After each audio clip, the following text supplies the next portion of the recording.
Hello, friends. I'm Andrea Morris, along with my producer extraordinaire, Lucas Sluzar, and we are here for another episode of Spill the Wine, our podcast, which is obviously about wine.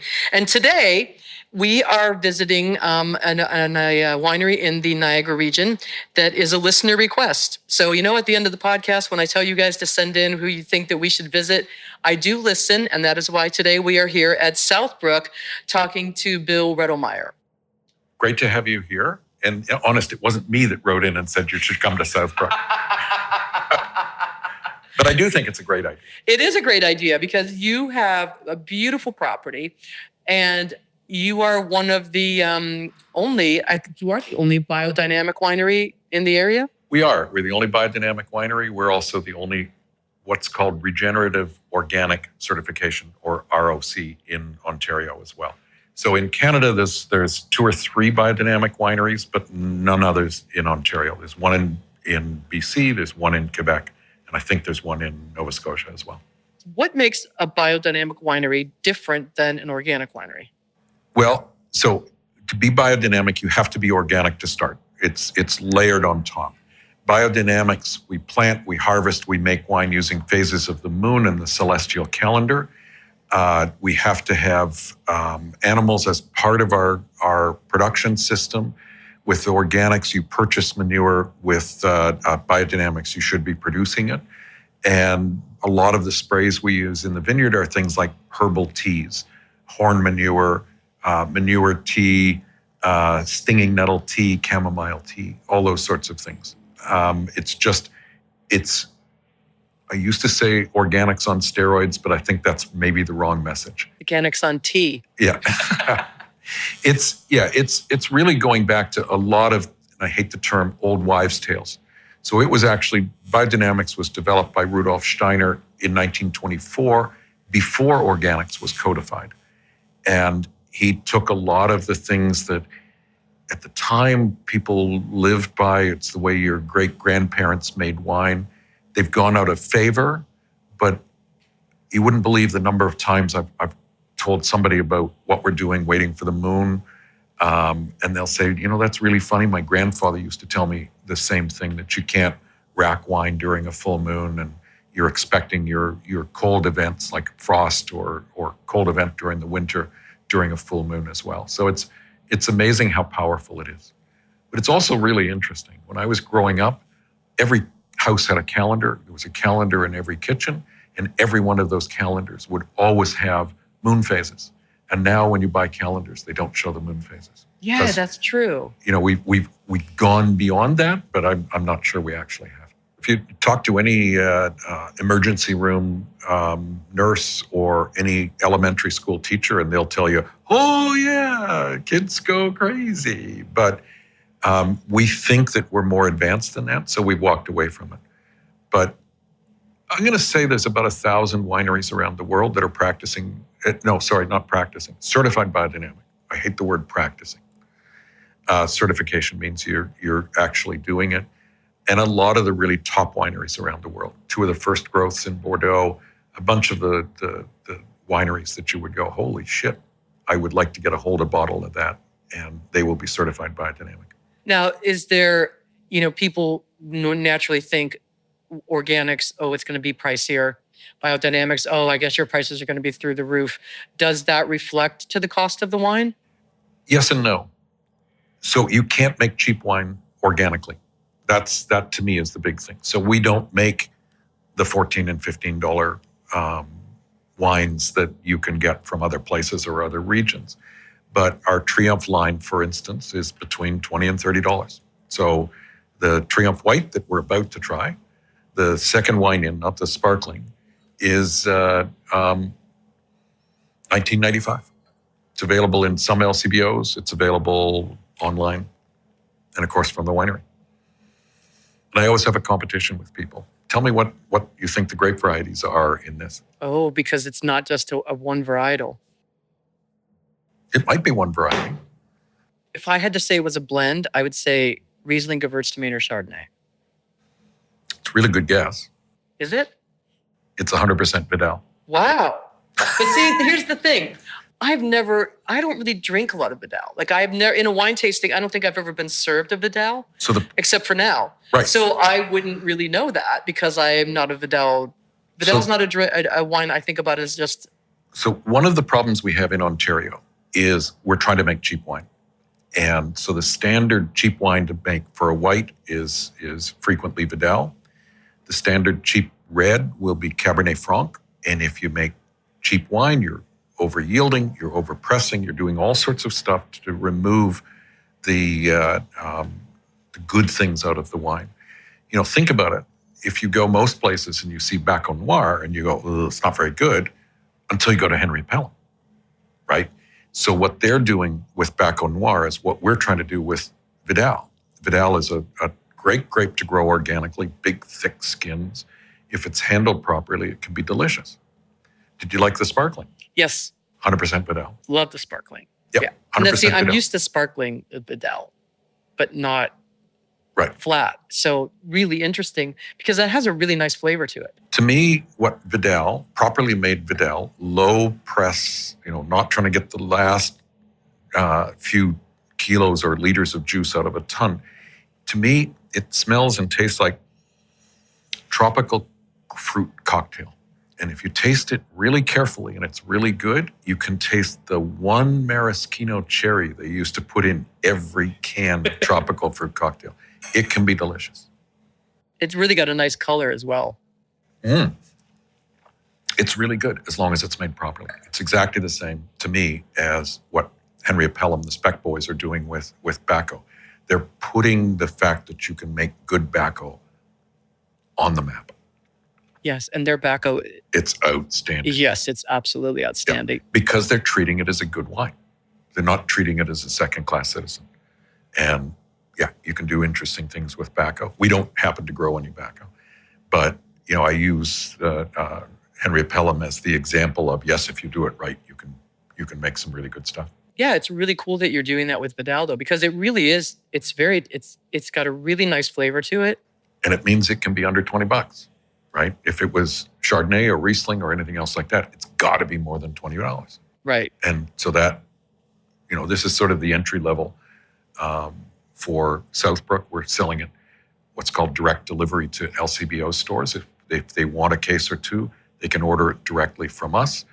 Usually I drop it off to them, and it's, what's called the direct delivery program is working really well for us. That's nice.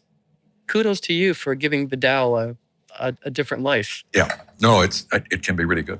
It is, and makes a lovely bubbly, because this Triomphe is amazing. Isn't that good? I love it. Yeah. Like I could literally drink that all day. Well, I might have a problem. Well, actually, you will have less than you think. Organic wines, because all of the wines that we're making are also fermented naturally, so their own natural yeast. We're not using any commercial yeast on it. One of the things about wild ferments is they're slightly less efficient. So you will normally find your alcohol percentages are roughly 1% less than you would normally expect. So the Triumph White, I think, is 10.2 or 10.3% alcohol. The sparkling's not much higher. Oh. So cool climate. You could drink it all day. Absolutely. Cool climate also tends to go for lower percentages. When I was learning about wine, a red for 13.5% was a big one. Today, now with the warm climate, California influence, we're expecting 14.5, 15%, which I'd rather have an extra glass during a day and not end up with a hangover. I agree. I think that, I don't actually ever look at what the alcohol content is. I'm just like, do I like the flavor of it? Yeah, but people do look at the alcohol content. We get asked that at trade shows all the time. And in Canada, people are looking for high. In the UK, it's even more so. They're going, oh, no, if it's only 12 or 13% or 12%, it's not what I like. But I prefer something with a little less alcohol, and then I don't have to worry so much about drinking too much. Yeah, then you can finish the bottle and not feel bad. Well, but even better for the winery is open the second bottle. Exactly. So the third wine is Estate Chardonnay. So 2023, Most vineyards in Ontario have had issues over the last couple of years, the last 7 or 8 years with viruses. So a lot of the better ones have had to be replanted. We've replanted the whole vineyard since 2015, but we replanted the Chardonnay in, I think, 2015, but we didn't like it. And so we've again replanted, I think, in 2020. So this is the first estate Chardonnay we've had in probably 10 years or so. Wow. Personally, I'm convinced that Chardonnay is the best grape variety we do in Ontario. All the way from Prince Edward County down to Lake Erie North Shore, we're all producing different styles of Chardonnay, but really good Chardonnay. That's why I love the I4C event. Yeah. Because I think it just really showcases how different the Chardonnay is from everyone, but also all those people that are the ABCs, the anything but Chardonnays, you don't know what you're missing out on, because Chardonnay has so many different ways it can be made, and it's just such a beautiful grape. But what people are rebelling against is the warm climate Chardonnay, California particularly, but also Australia, where the acidity is too low and the wines taste really oaky, and they taste oaky for a couple of reasons. If the acidity is low, then the oak shows. The way I explain it to people is, if you take a liter of water and a liter of really good stock, and you put a tablespoonful of salt in each of those, and you stir the stock, and you'll go, this maybe is a little more complex, but I can't really taste the salt. And then you stir the water and you taste it. It tastes like seawater. So the acidity is what masks that oak. The other problem that happened in California particularly, oak barrels are really expensive, $2,000 a piece. And my stupid trick question is, how long does a new oak barrel last? Well, one use would be that it's Right. not new anymore. Exactly. Everybody says, they last for 20 years. No, No, one use. A new oak is 1 year. So if you're using 100% new oak, that's $2 to $3 per bottle just for the oak. But I can go to extract companies and I can buy either real oak extract by the gallon, or I can buy artificial oak extract by the gallon. And so if you're making a $10 California Chardonnay that's really oaky, that didn't come from anything that bore any relation to wood. And it's like buying imitation vanilla. Well, it's the same chemical. No, it isn't. There's a complexity with real vanilla that you don't get with. And you don't need as much. When you have real vanilla, It should be subtle. It shouldn't be whack you over the head. Yeah. So too many California Chardonnays, warm climate Chardonnays, we're selling because they're sweet and they're really oaky. Buttery. Some of them are really buttery or really You caramel. can buy that too. You can buy the butter character. You can buy the caramel character. You can anything you want. Virginia Dare is the company that used to sell it. Wow. Any extract that you want. And it's like when Miles in Sideways was screaming about, "Don't give me Merlot," right? And he was complaining about cheap California Merlot. But the Easter egg for the wine geek in Sideways is he holds up a bottle of Cheval Blanc and says, "This is the wine that I want. Don't give me any Merlot." And it's $1,000 a bottle, and it's at least 50% Merlot. So ha, Miles. Yeah, so that's the Easter egg. So what he's rebelling against is the I can produce it cheaper in the Central Valley. I can produce it, I can up the yield, I can lower the character, and I can make my Chardonnay or my Merlot cheaper than anybody else can. And that's what he's rebelling against. And I would stand behind that, because I would prefer to have quality wines as opposed to just mass-produced. Right, but the fact that it's Merlot isn't the problem. It's the fact that it's cheap. Right. Right? Right. And when you make something cheap, two things. You're not getting as good a quality. But if you're getting something cheap, somebody has paid the price. Whether it's the worker, whether it's the land, whatever, somebody's paid for you to be able to get something cheap. And it's the same in wine as it is in food. perhaps it's even ourselves, right? We're drinking these Absolutely. chemical flavor, things like they're not, like you said, it's furthest from real wood. Absolutely.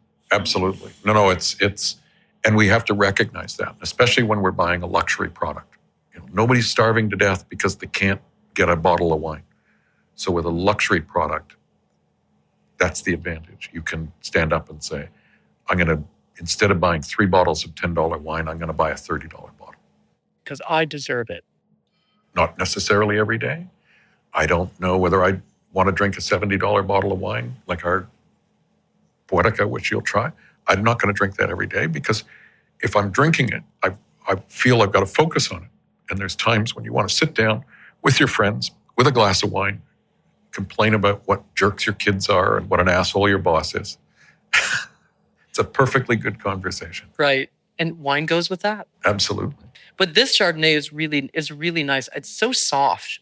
The finish of it is just, it's very, very, very delicate. So what I think it is actually it's so rich that it's burying the acidity. Oh yeah, because it's not acidic at all. Okay, but do you know how you tell how acidic something is? Take a sip along with me. Swallow. Count to 5. Swallow again. Count to 7. Swallow again. Because you can't tell what the acidity is. Your salivary glands can. So that's the way you tell whether something is acidic, is how many times do you have to swallow after your initial swallowing. And keep that in mind because, for instance, if you're tasting ice wine, you go, it's not acidic, it's sweet. Try and talk after you've had a mouthful of ice wine. Your mouth is watering. So Pavlov said, if you're hungry, your mouth waters. The Southbrook corollary to that is, if your mouth is watering, then you think you're hungry.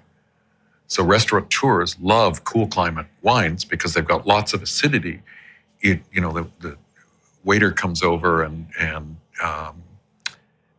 as he's about to say, do you want some dessert? You finish up that last mouthful of wine on the table. He says, would you like some dessert? Your mouth is watering. So, oh, yes, please. It's refreshing. It's why, if you've got something rich, you put a squeeze of lemon juice on it to rich pastas, a drop of lemon juice or a drop of vinegar on it. It will make it more refreshing and make it like you want to eat more. Same thing with cool climate wines.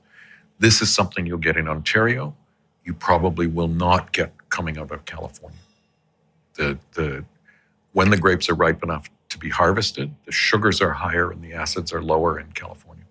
That was an interesting test for the acidity because when Andrew and I started this, I'm the one that doesn't know much about wine. Andrew knows much more, but we've both been learning so much since starting. One thing though with the acidity, I've tended to think of acidity as, when I first was drinking wine, it was like, how quick is my mouth drying out, right? Because I'm thinking of... That's tannin. Exactly. And so it's so fascinating how you differentiate that. And so then I started thinking, is it a flavor thing? Maybe I need to focus on it, but it's not. It's our tongue and our palate knows, just as you said. Well, no, not your tongue. Your tongue picks up the balance between acidity and sweetness. Your salivary glands, the side, are what pick up the acidity, and they don't care about sweetness. So if I'm talking, and which I tend to do a fair bit of, if I'm talking, you really pick up on the fact that I've got to stop talking for 5 or 10 seconds after a mouthful of high acidity wine because my mouth is watering so much it's difficult to do. But that's what makes you think you're hungry. That's why cool climate wines and food are so much better. Well, that's why more restaurants around here should just, have more Ontario wines on their list because then... Don't even get me started on that. I mean, there may even be like a physiological helping aid with that because as tannins help with break down the meats, your salivary is producing more saliva, which is also helping you break down. Absolutely, right? But somebody was posting. I can't even remember who it was. Somebody was posting about you go to BC and it's dominated by British Columbia wines, and something that nobody's been talking about, and we've been pushing. We're about to get, 1 million foreign tourists coming into Toronto. And so all the restaurants have been ordering lots of imported wine because if somebody's coming from France, they're going to want to drink French wine. No, they're frickin' not. They want to taste Canadian. but we're so focused on not drinking Canadian Ontario wines in restaurants. And that's really one of the reasons why I started my podcast. It's because I got so tired of knowing how great this region is. Yeah. And other people even in this area that just don't appreciate it or understand that Ontario wines really are on par with any wine around the world. Absolutely. And subtle difference. I think our Bordeaux Reds, we'll get to those, are some of the best in Ontario. But I think some of our Chardonnays are some of the best in the world. I'll put these up against anyone. And there's a huge difference in the climate. So west of St. Catharines, to me, is more fragrant and more like Montrachet. East of St. Catharines is more like Merceau, more hazelnut happens to be. That's what I like. And so that's one of the reasons that we're here as opposed to the other side of St. Catharines. The terroir, right? Yep. It has such an effect. Absolutely. And I love that about this region as well, that, one vineyard and then the one next to it can have completely different tastes. Except, okay, I was, again, because as I'm talking, believe it or not, I am actually thinking. So I was giving a talk about Southbrook and we were talking about terroir. And we all know what terroir is. Okay, it's the climate and the soil. And as I'm talking, I'm thinking, that's bullshit. It's not. So I said, it's the soil and it's the climate and it's the intention of the owner. And it was interesting because my winemaker at the time, Anne Sperling, said, oh, no, it's the winemaker. And I looked at her and said, I can fire you. But if you think about it, the guy across the road doing a good job, but what he's producing is grapes to go into the 75 or the 25% Canadian content in the blended wines. So the guys that are buying it, Arterra and Peller, don't care, right? And he's not even producing, when you buy a Sauvignon Blanc, 75-25, the 75%, the imported part's 100% Sauvignon Blanc. So 75% is Sauvignon Blanc. You only have to have 85% Sauvignon Blanc. So you only need 10% Sauvignon Blanc from Ontario. The other 15, they don't care what goes in it, right? So he's producing the most wine at the lowest price, and the purchaser doesn't care what it tastes like. So that's a whole different thing from this side of the road, where we're not blending, we're producing wines that we want to put our name behind. We're building up our reputation. And so to us, it's incredibly critical. So there is no difference in terroir, the old style terroir between this side of the road and the other side of the road, but the grapes that are being produced are completely different. So it's the intention. And I was joking about it with Anne, but if you taste Southbrook wines from the 1990s, different vineyard, different winemaker, different location, you would recognize them as being similar. And it's because what we're aiming at is been similar since we started Southbrook 35 years ago. And that's the style that I like. We bought this property because we all talk about how great Pinot Noir is. But my cellar, when we were looking for a property, I probably had 100 cases of wine in it. And I had a couple of cases of really good Burgundy, most of which had been given to me. And I probably had 70 cases of Bordeaux, which I'd bought. And so what I was looking for, was the best place to grow Bordeaux Reds here. You can grow Cab Franc most of Niagara, but if you want good Cab Sauv and particularly good Petit Verdot, which I didn't even know we were going to plant, you need to be as far from the lake, as far from the escarpment as you can possibly be. And so the area for Cabernet Sauvignon is the two sides of Highway 55, really running from us to Stratus or us to Big Head. That's where you're going to get great Cab Sauv. That's what I want. That's why we're here. Well, I am looking forward to eventually trying that Cab Sauv because that's one of my favorites as well. But yeah. Well, actually, why don't I'll pour Actually, no, I got another one for you first. Okay, Do you like orange? I do. So Triumph Orange is the next one. So Triumph Orange is a blend of Chardonnay Muscat and guess what? Vidal. Yep. I feel like that was a trick question. It was a trick question. We started seeing orange wines coming in or around 08, 2010. We started experimenting with them in 2012, and we tried different grape varieties. We tried Chardonnay, we tried Riesling, we tried Gewürztraminer, Geisenheim, and Vidal. And the Vidal, just as far as I'm concerned, is the best. Vidal is a thick-skinned grape variety, so the flavor that you're looking for is coming from the skins. So you might as well, if you're going to tell a story, tell a big one. 2014, the first orange wine that we know of in Canada was our estate orange.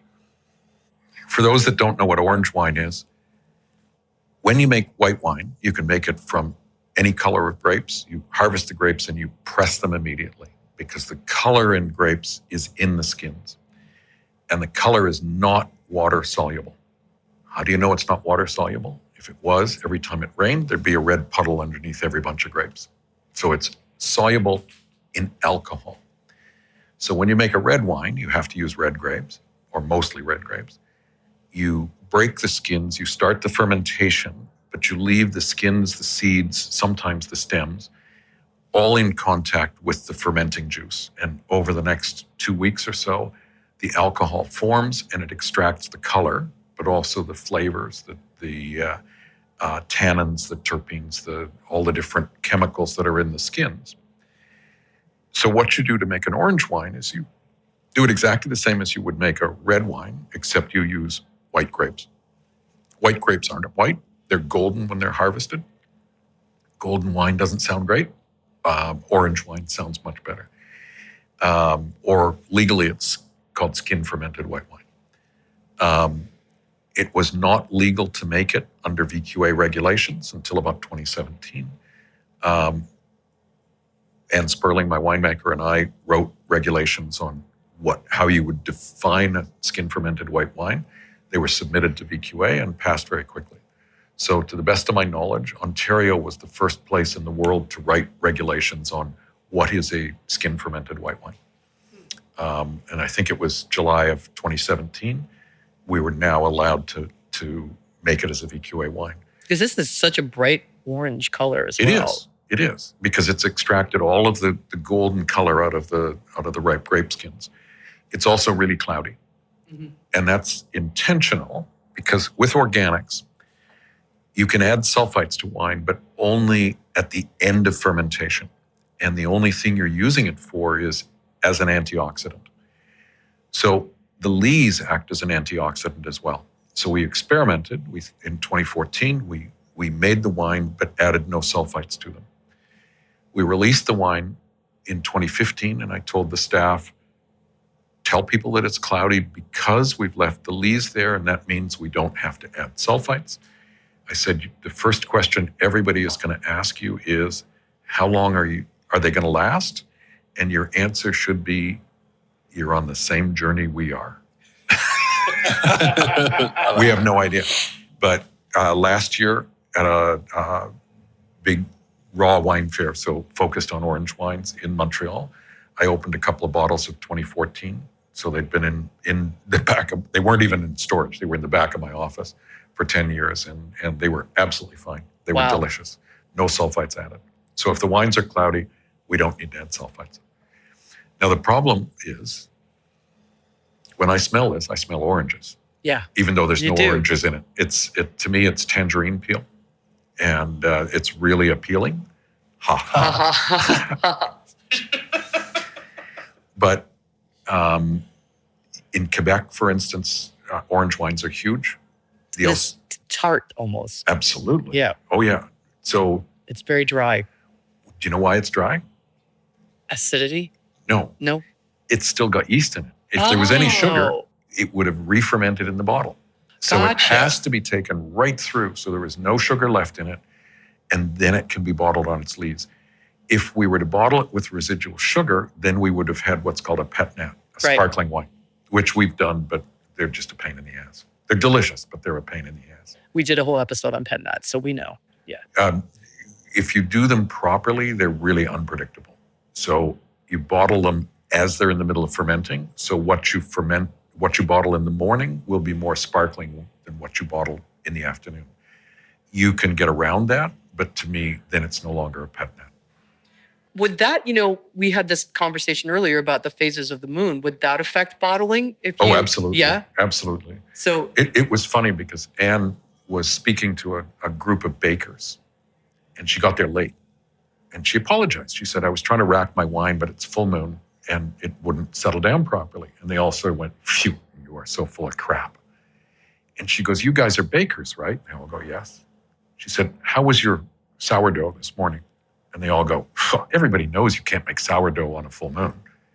And she says, well, we're both fermenting something with yeast. The only difference is that I let the CO2 go and keep the alcohol. You keep the CO2 and let the alcohol burn off. But why would you think you can't make sourdough bread on a full moon and yet wine behaves the same? And again, we get all sorts of people saying, oh, my grandfather used to make wine in the basement. He always told me you can't rack wine. You shouldn't bottle wine on a full moon, and all these other things. And yeah, folk knowledge. Yeah. It's there. And science has allowed us to ignore a lot of it, but maybe at our peril. Well, speaking of folk knowledge, we should acknowledge one of the things in the room, which is this big horn that's sitting here. And you told me a little bit about this, but I think it's a really cool thing to talk about with our listeners, because I will post a photo of this, but it's a big horn and you use it. So with biodynamics, we use, for a lot of the sprays, we use our herbal teas or teas made in old natural ways. And one of them is called horn manure. And so you take fresh manure, you pack horns with it, roughly 1 per hectare. You bury it, if I remember right, you bury it hopefully on as close to the winter solstice as you can, and then you unbury it on the summer solstice. You make some tea out of that, but also you blend that with the rest of your compost, and it's spread in the vineyard or sprayed in the vineyard as a, but some of the other preps, looking over your shoulder, horn manure is the first one, but silica, which again, if I remember right, and I'm not as good at this as a lot of people are, silica is ground silica or ground sand or ground glass, which is also put into horns, but in the summer solstice and then unburied in the winter. Again, it's sprayed in the vineyard. Chamomile is Prep 503, stinging nettle, oak bark, ground eggshells. Willow. We use a lot of. Horsetail we use a lot of as well. And these are things that are sprayed in the vineyards. Remember that hundreds of years ago, if you had a fever, people would make you willow tea. And nobody knew what the hell it was until somebody realized that willow the family is salix. Salicylic acid is a pain reliever, and acetylsalicylic acid, ASA, is aspirin. That was the first of the major, and of course it's no longer produced from willow, but it's old folk wisdom. Biodynamics is about that, but it also forces you to slow down. It's a speed bump. You can't get too big as a biodynamic producer. You lose that hands-on part.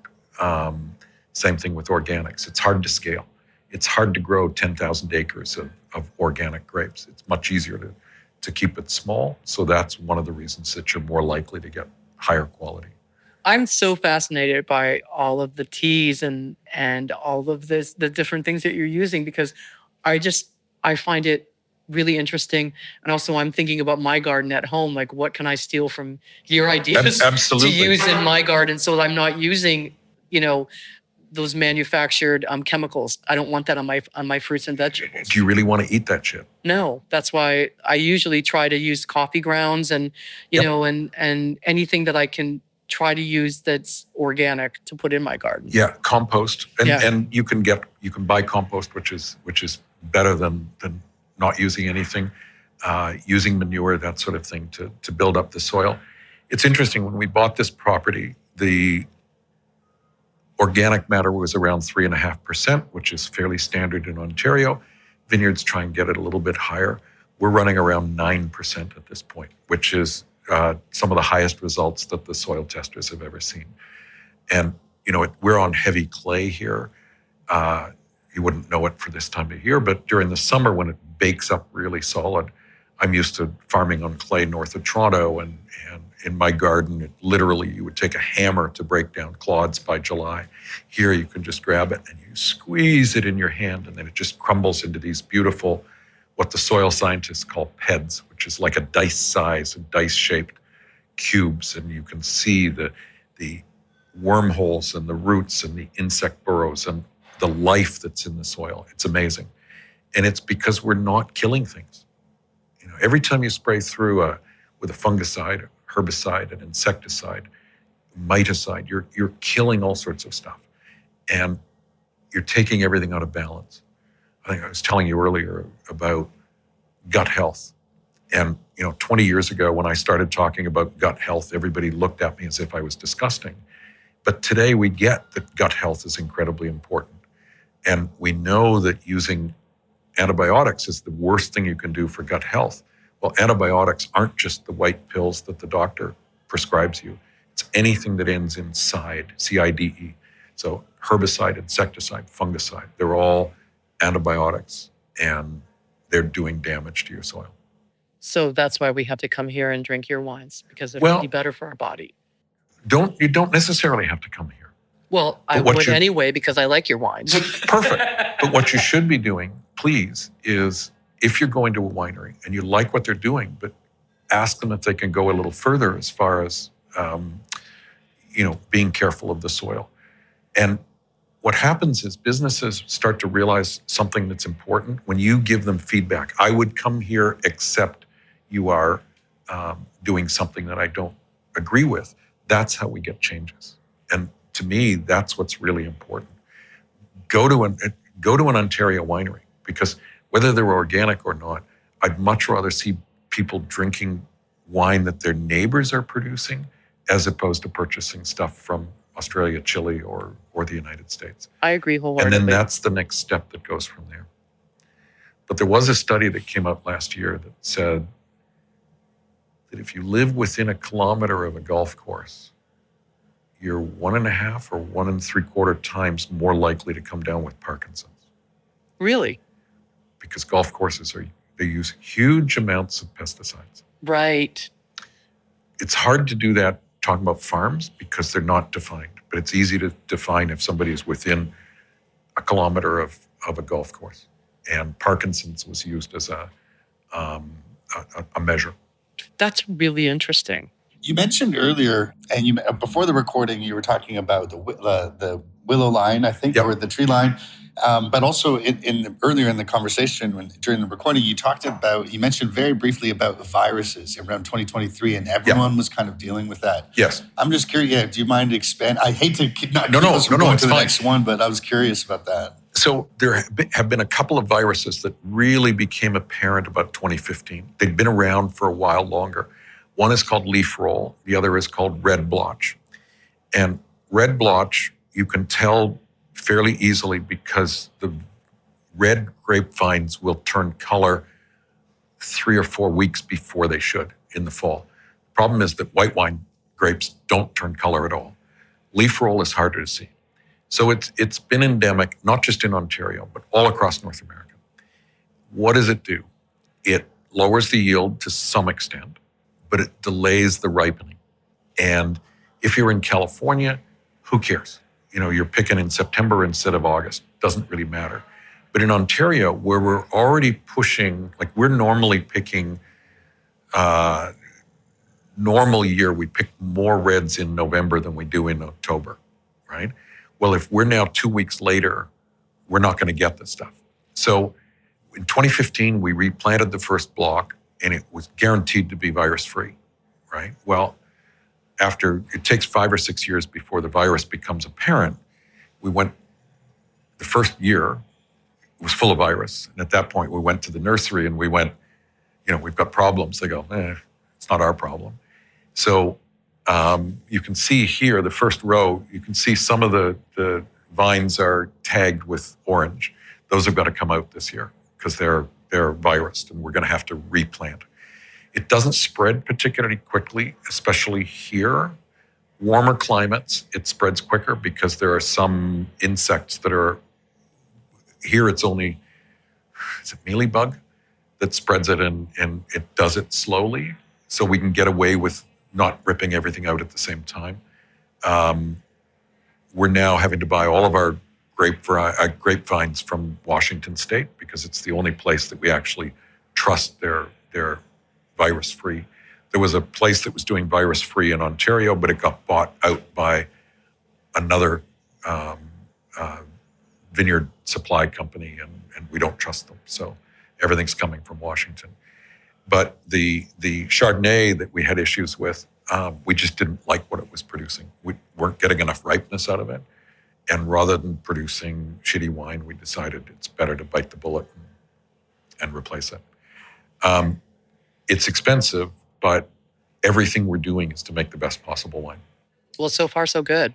I always say to people, we don't produce wine that I don't want to drink. So this is Triumph Cab Franc. I was going to say the same about the podcast. I don't want to make a podcast I don't want to listen to, When we first started the winery, one of my friends, good friends, was helping us on one particular project. I won't go into detail what it was. But we found, we could cut a corner and it was almost as good. And Ian didn't say anything to me in front of anybody else, but about 5 minutes later, he took me aside and he says, I really don't want to be involved in a winery that uses the words almost as good. We're not trying to produce hundreds of thousands of cases of wine to distribute all across the world. And especially since COVID, we're so much more focused on our direct to consumer. So 75% of the wine that we're selling today goes directly to consumer, either from here or online. And we do stupid shit. I don't know if I told you the story. My 3-year-old Toyota hybrid has got 225,000 kilometers on it because I've got to leave here in good time because I've got a delivery in Hamilton, then I got to do one in Kitchener, 2 in Guelph, and then I got to head home to Richmond Hill or Aurora tonight. Wow. That's a lot of driving. So Cabernet Franc, Triumph. Some of these are our grapes, some are purchased in. That's lovely. We've convinced ourselves in Ontario, Cabernet Franc should have that vegetal character. I think it's a flaw. It's underripe, over-yielded, and it's an excuse. You don't taste any of that here. No, there's not that, that typical green pepper on the nose. A little green pepper is okay, but not when it gets overwhelming and all you can taste is green pepper.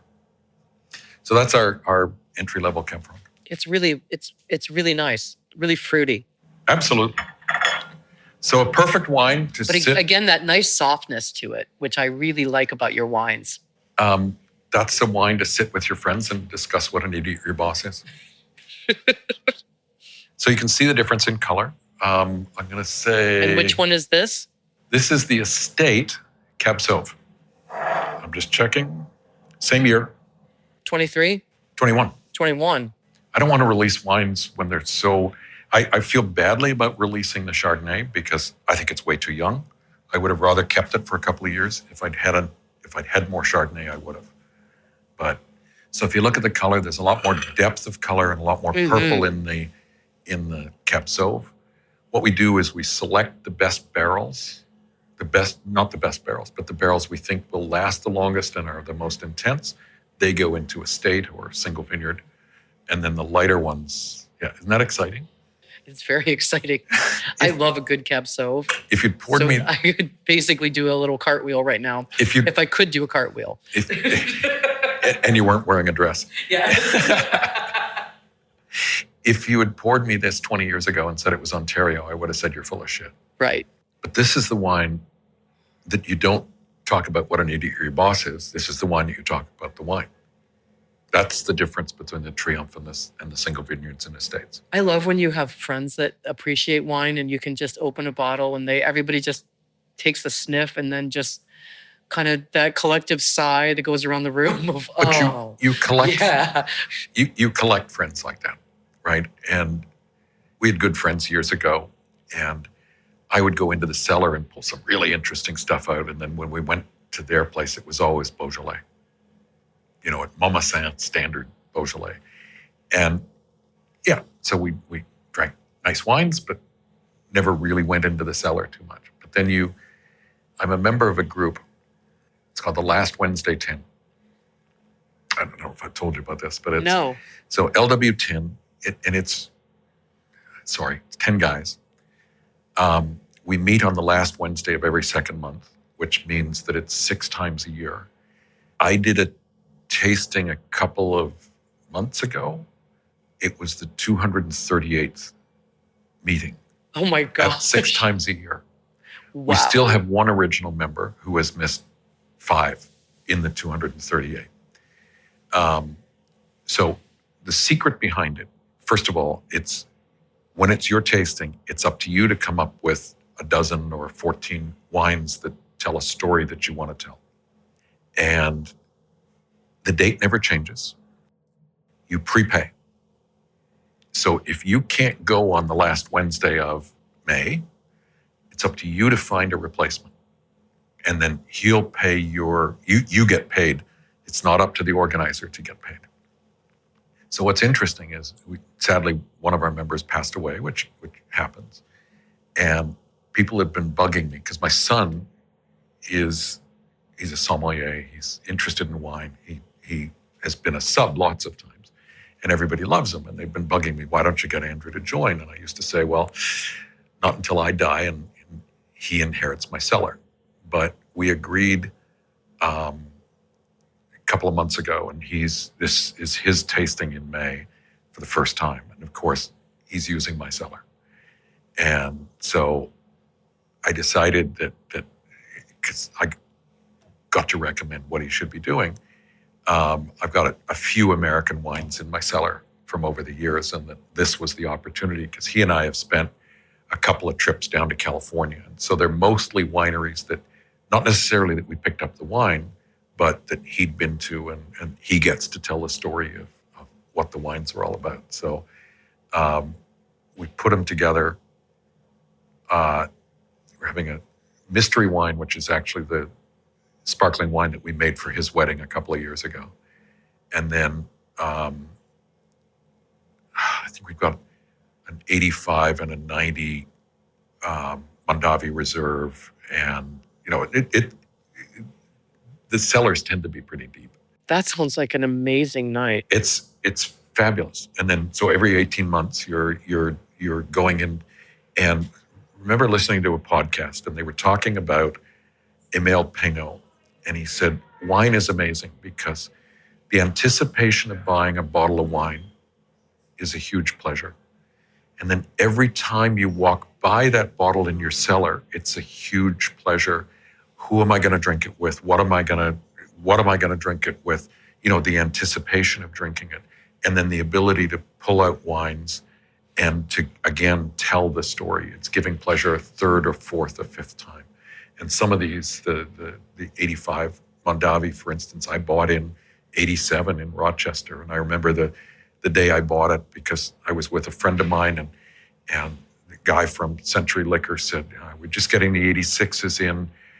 They're $25 a bottle, but anybody wants an unbroken case, I'll give it to them for $20 a bottle. And I was there with a friend, and I said, oh, shit, I don't want a whole case of either the 85 or the 86. And my friend goes, well, I don't either, but why don't you buy the 85 and I'll buy the 86 and we'll split it. So that was the day I bought that bottle of wine. Wow. And, I will forget my kids' birthdays and frequently on my anniversary, but I can tell you where I bought every one of the 1,500 bottles in my cellar. I love that. That's... Well, it's so much fun. Yeah. But literally every time you walk by it, you think, when am I going to drink it? What's the story I'm going to tell? And, 2 years ahead of time that you're going to be doing an LW10. So I'm already starting to figure out what I want to do. And I thought doing a vertical of Bordeaux is more my style than his, so let's do the American. That sounds like a really fun evening. It is. It's great. And there's, lineups, and everybody wants to be, so many people want to be subs and so many people want to be members, but we got to know what your cellar is before we invite you to be a member. So membership has its privileges. Absolutely. But the idea, wine is all about reciprocation. You love to share wine, but you especially love to share wine with people that are going to reciprocate. Mm-hmm. And that's, you don't think about how much it costs because you know you're going to get it back. And in most cases these days, what you paid for the wine is nothing compared to what it's worth today. That's always the joy as well. And just the experience of sharing it and drinking it and talking about it with people that get it is so much fun. So one of the cool things about LW10, and we went to a restaurant. It's always done at restaurants. Always the same restaurant. It has to be a square table. Okay. So that if there's 10 of you, I can talk to anybody at the table. We went to a restaurant one time, great food and everything else, but it was 5 long, which meant I couldn't talk to the person at the other end of the table. And it's all about, we're completing each other's sentences. I mean, I've been a member 25 years, and we all know each other. We're all old friends, and it's just so much fun. Look at the legs on that. So this is what we call Poetica. Poetica? Poetica. So every winery has to have an or an wine, or an us wine, I should say, as their top. And nobody liked my idea because our top wine used to be, we had Triumph and then we had Triumphus. Mm-hmm. And everybody said it's too confusing. And I said, well, sometimes confusion in the wine business is a good thing.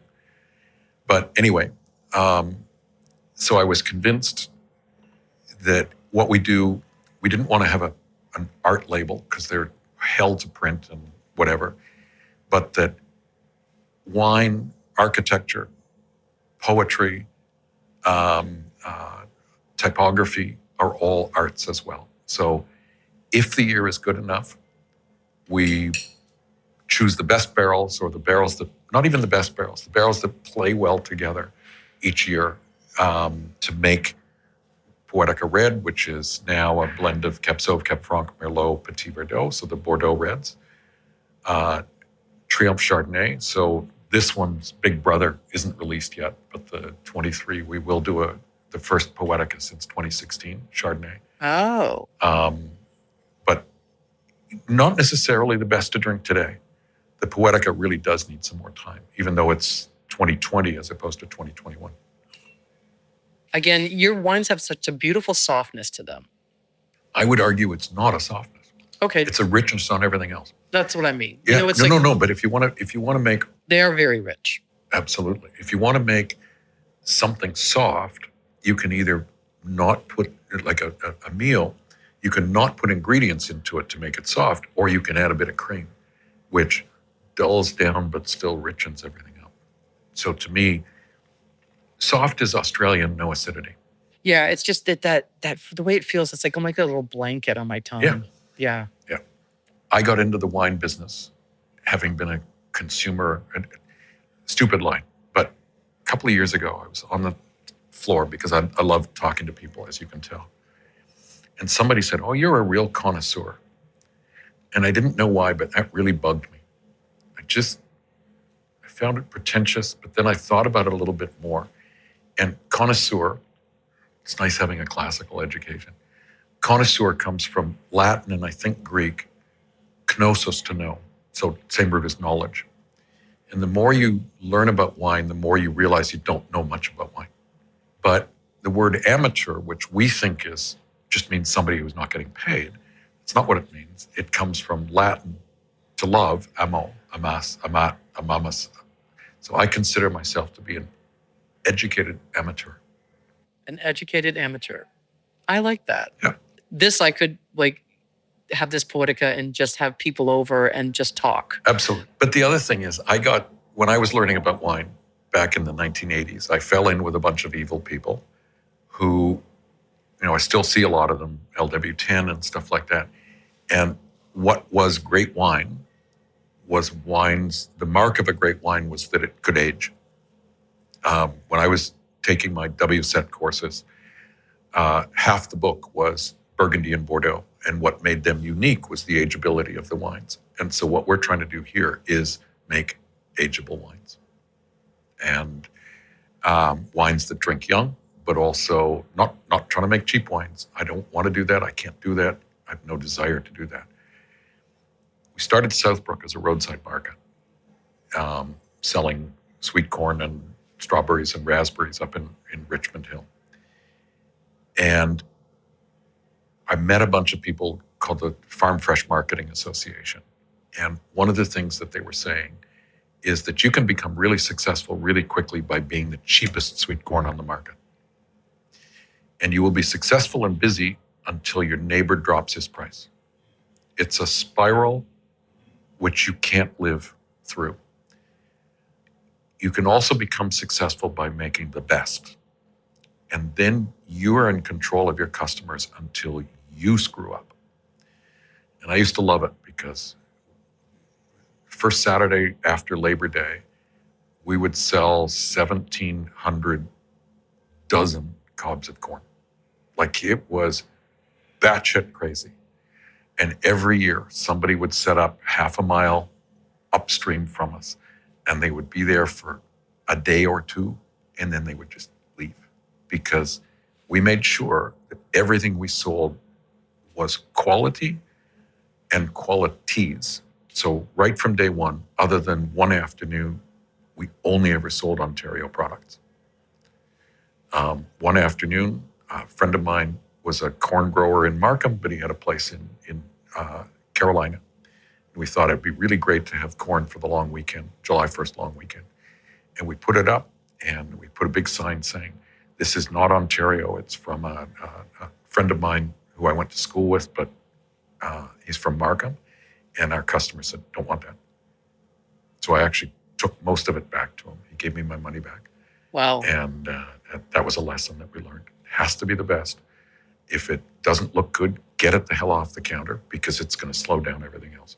It's the same thing with the wine. It has to be the best because I can't compete with the big guys here. But to be honest, they can't compete with the big guys coming in from California, Australia. They can eat their lunch. So Yeah, but you know what? I think that wineries like you have so much character. And if you can't, this is a line and you can steal it. okay. If you can't taste the passion in the wine that you're drinking the wrong wine. Because it's not all about Southbrook. It's everybody. Everybody who you've talked to on your podcast is passionate about what they're doing. And that is the best seasoning that can go into any kind of wine. What's interesting is I've been in a few startup companies, and one thing is like the running theme is you either are innovating or you're doing catch up. So innovation costs more, higher risk. You know, the success rate is so much lower. But then once you do have something and it kind of takes hold of the industry, then everyone's catching up. Where you'll make less, but you won't make as much as the one who's the innovator. But what I find here in Niagara, which is really interesting, is a lot of innovation, and it really happens at the small places. But you're not small by any means. But I mean, no, we're not big. We're comparing to the We are some years the largest small winery in Ontario, and some years the smallest medium-sized winery in Ontario. We're right on that border, On the cusp. and we don't want to get a hell of a lot bigger. I'd like to get a little bit bigger, but not a lot. Yeah, interesting. Yeah. But there's the innovation part, though, is the main thing I wanted to drive home. And I think what's cool is a lot of the things that you were talking about today, because we've done everything from really, basically it's bottled and they're designed to drink it almost right away. Right. Where you were like, you're very particular, and also your analogies were really cool. I think, I don't know, I'm very interested in trying some of these wines as well. So this has been very interesting, I got to say. And I think it's really like just speaking with you today, I could literally sit with you for another hour or two and just talk with you more about your views on everything. Then this is what I love about this region. Yeah. Is that you can come down here and sit and talk with you and learn so much. And I think it just changes your perspective on wine. It pissed me off because about 20 years ago, there was a new advertising thing that came through. They were trying to promote Ontario wine, and they've always done a terrible job. So they brought somebody in and it's Terry O'Reilly. I didn't realize that at the time. Terry O'Reilly's great, Age of Persuasion. Mm-hmm. And what he did, he took pictures of all of the winemakers, and especially the sort of older, more grizzled ones, John Marnice and, mind you, what's her name? His daughter, too. Herb Konzelman, Eddie Gorinska. And he just showed a picture of one of these winemakers. And then the tagline was, wines with as much character as the people that make them. Oh, that's brilliant. It was so good. Yeah. And then he built up a bunch of grapes with thumbprints instead of grapes. It was such a brilliant thing. But of course, a new person comes in and they change their advertising guy. But I still remember that as being the best piece of advertising. And then it was 15 years later that I found out it was Terry O'Reilly, who's one of my heroes. And that's a great campaign. It's much better than that stupid animated thing. Do you VQA or howling? No. It's what we're trying to do is to get people to recognize that what you see in the LCBO is almost always produced by big wineries. Mm-hmm. Because we used to sell a lot of wine in the UK. And we did that up until about 2005. And I was doing a show at Olympia in 2005. And I realized that was my 5th time in the same goddamn room in the previous 53 weeks. And I said, I have better things to do with my life. But if you're a big company, you send somebody, right? So I can export to the LCBO. I can have somebody who's waiting for a phone call. Somebody who can deal with them. The interesting wineries you just never see. So anyway, to show you something completely different, not organic. Oh, not organic. Actually, we have a couple of non-organic products, but this is a legacy product. Okay. You're too young to remember. You're certainly too young to remember. 1992. Let me just tell you another quick story before I get into this. This is a tree that was cut where they were going to build a high school on our old farm. And they were going to cut down half a dozen trees and run them through the chipper. And we asked if we could have them. And they went, sure, knock yourself out. So we ended up with 4 maple trunks, each about 8 feet long by 2 feet wide, and 1 red oak, which was 13.5 by 3.5 feet. So this is the red oak. The maple is the legs. The maple is the door, the table as you first come in. But what I really love about it, if you carefully flip that back, it's 2 pieces. Oh, it is, yeah. So what a great table. Well, to hide the 2 pieces, my mother, who passed away last year at 98 at home, made the table runner. Not only that, I can tell you where I bought most of the shirts. Oh my gosh, really? That's amazing. I like blue shirts. I would walk in and she'd look at me and say, that shirt's getting a little threadbare, which That's amazing that she made this out of your old shirts. Wow. That's so cool. That's awesome. I love that. So many awesome stories today. I like this one better, except it's too wide. The pink one. If I'm not wearing blue, I'm wearing pink. That was a particularly stupid buy in Antigua. It was a Hawaiian shirt, which was really a little too much, but it works nicely. Your mom's brilliant. That's amazing. And then this was a Ralph Lauren that I bought on Long Island. We took the family down to, we had tickets to the Islanders. And I went to the outlet mall and found that shirt. If you don't mind keeping these up, we'll take a photo of them too for the Yeah, we have to story. take photos of that. Great. That's amazing. I've already got photos of the horn, but we got to take photos of the shirts that have now become table runners. So anyway, back in 92, yes, we were growing about 12 acres of raspberries. And I was like, this smells so much like raspberries. In 92, it rained 17 weekends in a row. It rained from the weekend before the 24th of May weekend, which was the Richmond Hill Fair, poured all weekend. And it rained the first weekend it didn't rain was the Markham Fair, which is the weekend before Thanksgiving. So most of our raspberries were for pick your own, but nobody wanted to come out and pick their own raspberries in the rain. So we had to send our guys out to pick them and freeze them and then figure out what to do with them. And I thought, well, we'll make jam, because we used to make a fair bit of jam. We had 3.5 tons of raspberries in the freezer. And what are we going to do with 3.5 tons of raspberries? We got our license in 91. We were pretty basic winemakers. None of us had ever tasted a fruit wine. And I suggested, why don't we make vintage port, but instead of using grapes, we would use raspberries. So we made this, and then we made cassis. We've entered 14 competitions around the world with them. In every case, we won either the top Canadian wine entered or the world's top fruit wine. Wow. So, for instance, back in 95 or 96, we entered the biggest fruit wine competition in the world is in New Zealand. The next year, I got a phone call back in the days when phone calls cost, from the organizer. She said, I didn't get your entries. I said, no.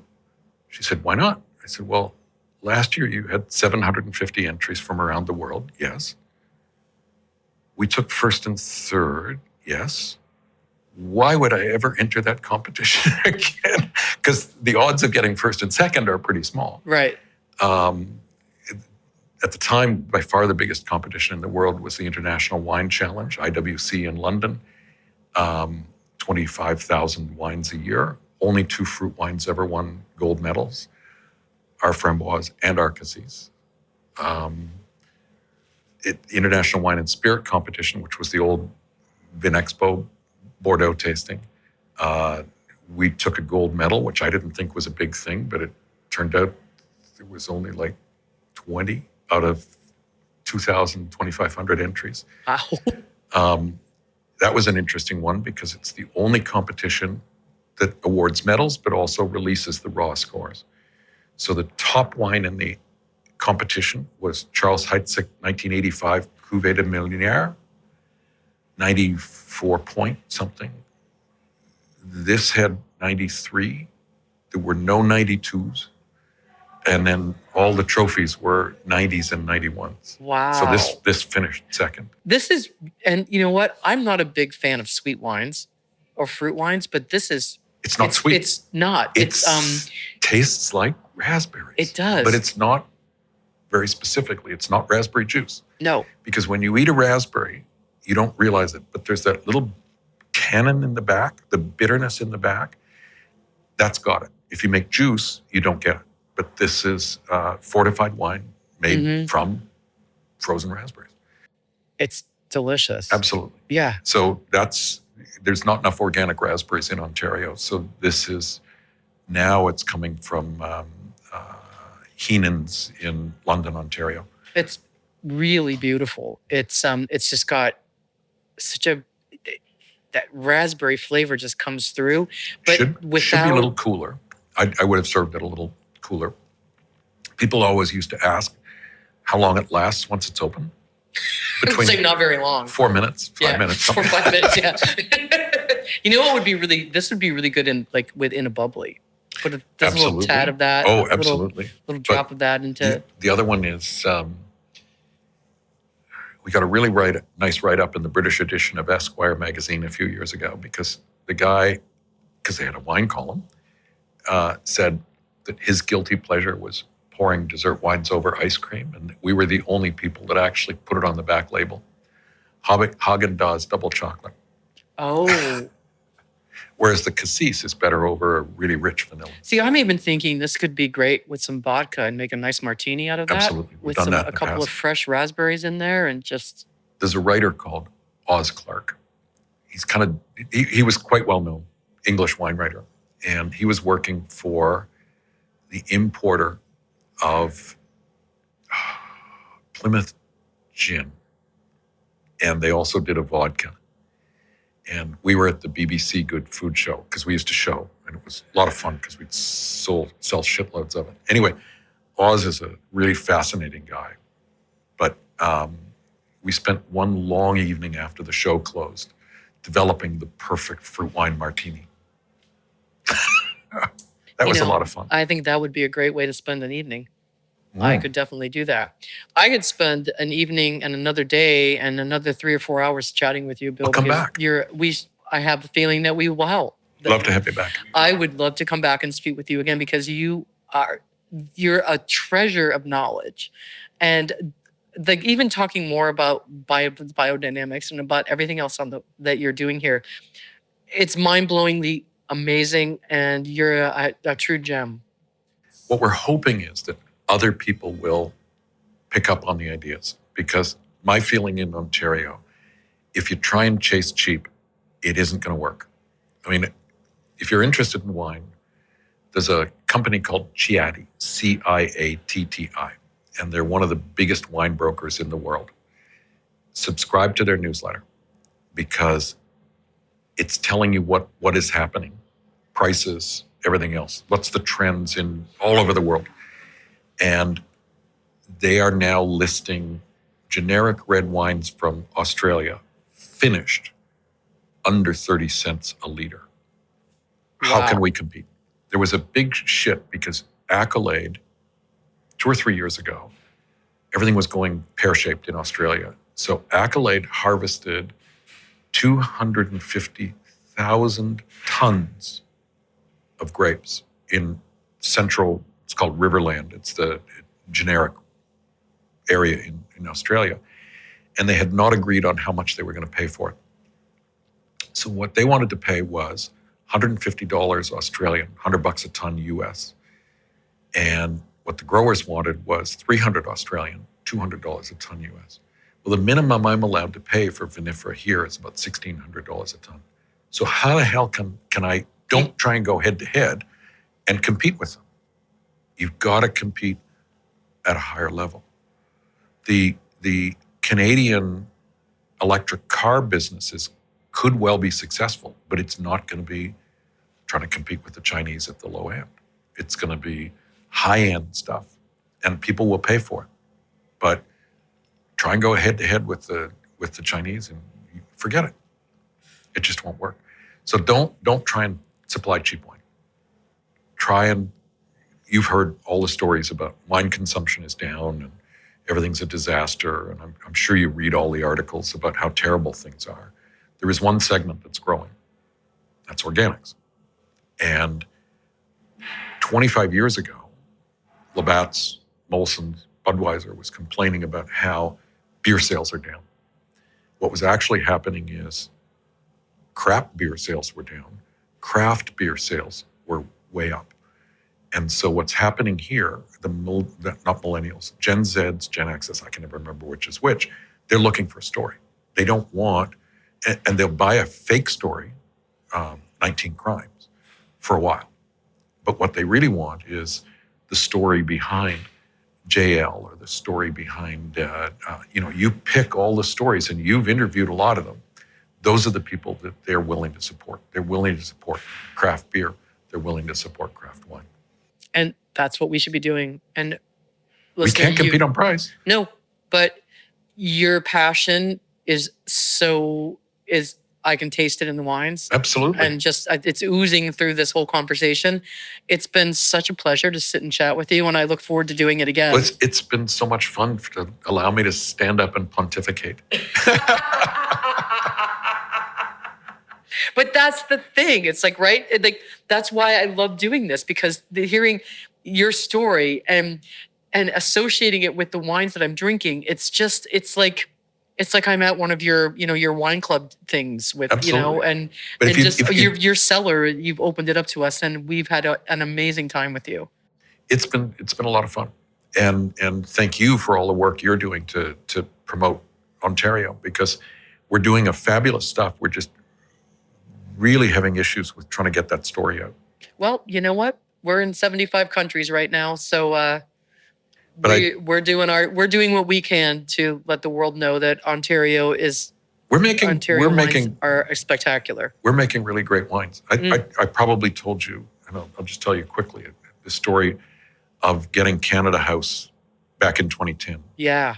And my favorite part, and I'm thinking about this. Are you getting our emails now?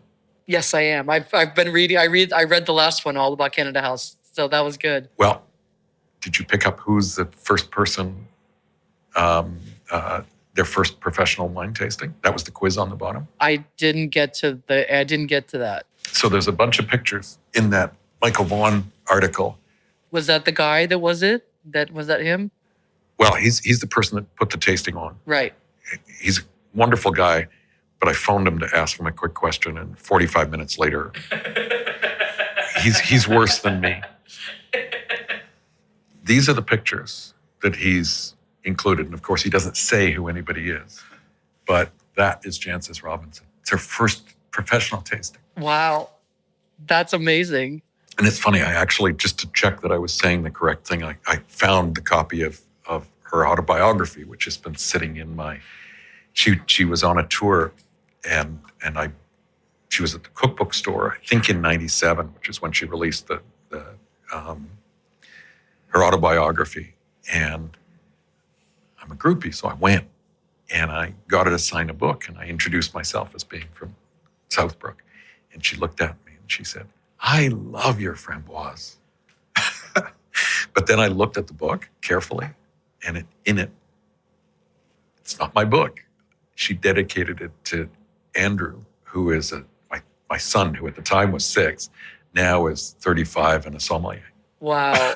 So I will say that I did do a little experiment and Yep. mix your framboise with the Triomphe sparkling, Yep. and it's a delightful combination. absolutely. So there you go. We do that all the time. It's, Well, Yes. And in fact, what I suggest to people is buy a few bottles of it coming up to Christmas. Buy some cheap, this is before we were making our own sparkling.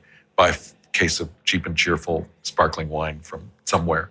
Keep it in the beer fridge. And when somebody shows up, you can pull that out and they think you've been planning their party. Yeah, and it's a Really? great little Yeah. holiday Yeah.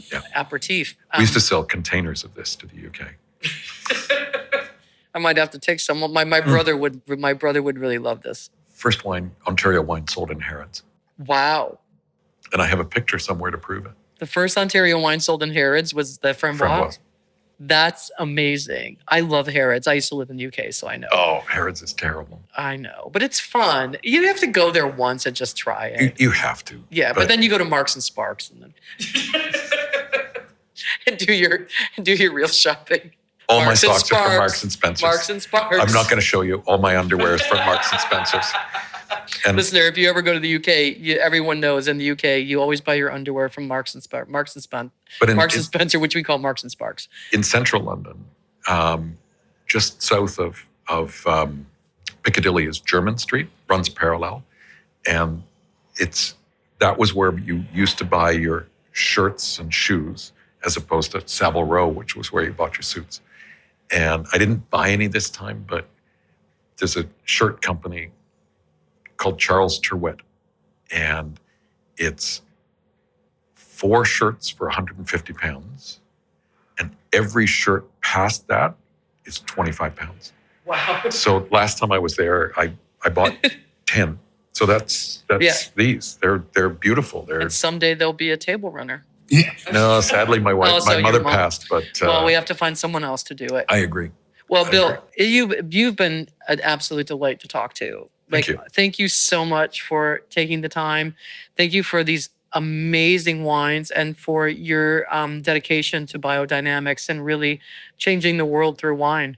But the best thing for a winery, the best thing for somebody who's enthusiastic about wine is the opportunity to talk about it, to share it. Wine is all about sharing. Just another little note. If you go to a restaurant, if you go to somebody comes to your house, if you drink beer, it's what beer would you like? What beer would you like? What beer would you like? If it's spirits, what spirit would you like? What spirits would you like? With wine, you share. You might have more than one bottle, but you sit and share it. It's a huge socializing thing. It definitely is. Absolutely, which I love. Yeah. Which I love. It's to me what's important. So, listener, be sure to visit our show notes. You'll see a recap on all the things we've talked about. We'll have pictures of the wines, pictures of the horn, and these beautiful table runners. You can also follow us on our website. We've got one, spillthewine.ca. You can send us an email there at contact@spillthewine.ca. Let us know where you'd like us to visit because we do listen. And also, don't forget to follow us on social media. On Facebook, we are Spill the Wine Podcast. On Instagram, we are Spill the Wine _podcast. We would love for you to tell all your friends, tell everybody that you meet, post it on your Facebook about how great you think this podcast is, because the more people that know about it, the more people will know how great Ontario wines are, and they will come out here, and we will finally get the support that we need out here. I am very passionate about these wines. I'm very share your enthusiasm and your passion, and I really think that that you will experience something spectacular. I can't even say it because I'm so excited. So spectacular to come out here to Southbrook and spend some time. Thank you so much. Cheers. Cheers. And we'll see you next time.